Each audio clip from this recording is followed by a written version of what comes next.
आजाद भारत के इतिहास में तीसरी बार हुए लोकसभा स्पीकर के चुनाव में ओम बिरला ने बाजी मार ली है। ओम बिरला लगातार दूसरी बार मोदी सरकार में लोकसभा के स्पीकर चुने गए हैं। लोकसभा के अध्यक्ष पद के लिए माना जा रहा था कि यह चुनाव बेहद दिलचस्प होगा, लेकिन ध्वनि मत से चुनाव हुआ और आसानी से ओम बिरला चुनाव जीत गए, जिसके बाद विपक्ष के नेता राहुल गांधी ने उन्हें बधाई दी है।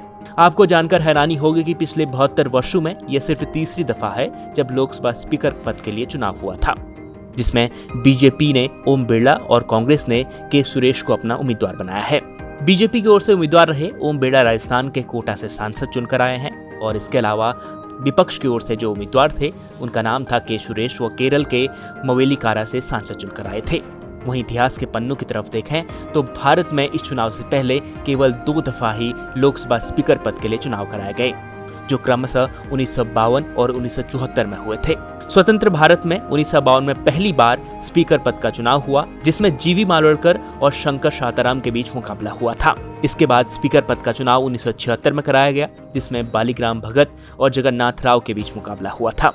भारत में अब तक इन 3 चुनाव को छोड़कर बाकी समय में पक्ष विपक्ष की सहमति से स्पीकर चुने गए। हालांकि इस बार स्पीकर का चुनाव होने के पीछे कहानी कुछ और थी। इस बार स्पीकर पद का चुनाव इसलिए हुआ क्योंकि विपक्ष डिप्टी स्पीकर पद की मांग कर रहा था और एनडीए सरकार ने उसे नकार दिया था। विपक्ष लोकसभा के उपसभापति का पद चाहती थी, लेकिन इसके लिए सहमति नहीं बन पाई, तो विपक्ष ने स्पीकर का उम्मीदवार खड़ा कर दिया था, जिसके बाद उसे हार का सामना करना पड़ा है। बहरहाल लोकसभा को फिर से ओम बिरला के तौर पर स्पीकर मिल गया है और उन्होंने अपना स्थान भी ग्रहण कर लिया है। News report इंडिया.com।